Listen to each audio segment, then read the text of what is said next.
যেহেতু প্রতিপক্ষটা ব্রাজিল, এর জন্য জাপানকে নিয়ে আসলে এতটাই আলোচনা হয়েছে।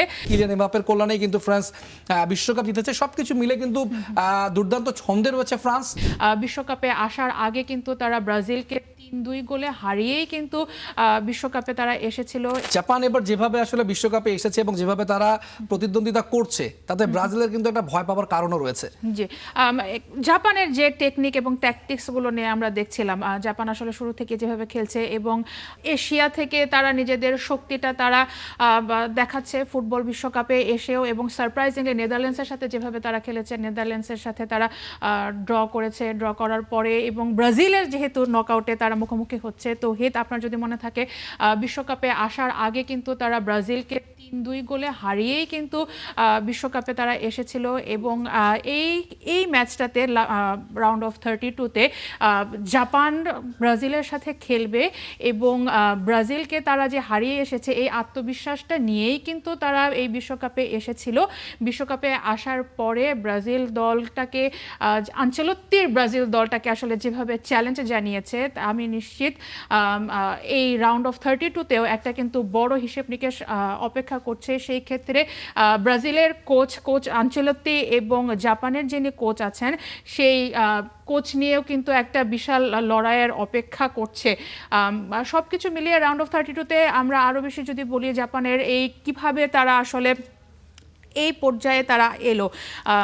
জাপান আসলে শুরু থেকে একটা কাতার বিশ্বকাপের পর থেকেই কিন্তু তৌহিদ তাদের যে প্ল্যানিংটা, স্পেনকে তারা হারিয়ে দিল, জার্মানিকে তারা আপসেট করলো, জার্মানিকে আপসেট করার পর থেকেই আসলে, এবং জাপানের কিন্তু বলা হয়ে থাকে এশিয়ান যে পরাশক্তি। তৌহিদ, আপনার কি মনে হয় এটার পেছনে একটা কিন্তু দীর্ঘদিনের একটা প্ল্যানিং আছে? নিঃসন্দেহে তারা কিন্তু তাদের যে ঘরোয়া লিগ, সেই ঘরোয়া লিগের দিকে কিন্তু অনেক আগে থেকে নজর দিয়ে রেখেছে এবং তারা, আমরা দেখেছি জাপানি লিগে ইনিয়েস্তার মতো ফুটবলার খেলেছে, তিনি এখন কোচের ভূমিকাও পালন করছিলেন।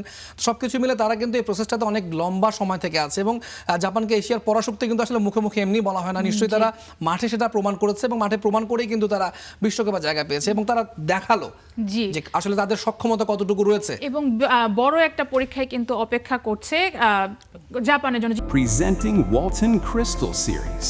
Switch to premium.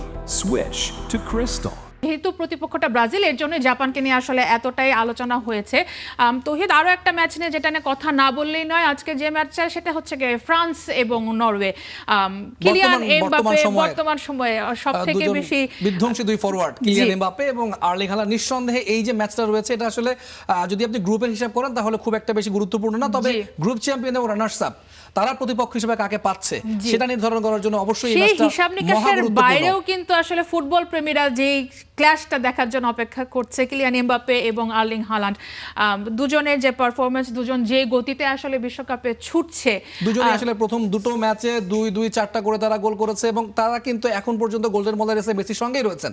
আর সবকিছু মিলিয়ে কিলিয়ান এমবাপ্পে শুধু এই বিশ্বকাপ না, গেল বিশ্বকাপে আমরা দেখেছি ফাইনালে তিনি কি করেছেন আর্জেন্টিনার সঙ্গে, এবং তার আগের বিশ্বকাপে এই কিলিয়ান এমবাপ্পের কল্যাণেই কিন্তু ফ্রান্স বিশ্বকাপ জিতেছে। সবকিছু মিলে কিন্তু দুর্দান্ত ছন্দে রয়েছে ফ্রান্স। নরওয়ে টিমটা যদি আপনি শক্তির বিচার করেন, হয়তো তারা ফ্রান্সের সমকক্ষে আসবে না, কিন্তু তারাও কিন্তু তাদের শক্তির যে জানানটা তারা দিয়েছে, এটা কিন্তু নিঃসন্দেহে ফ্রান্সের জন্য একটা বড় হুমকি।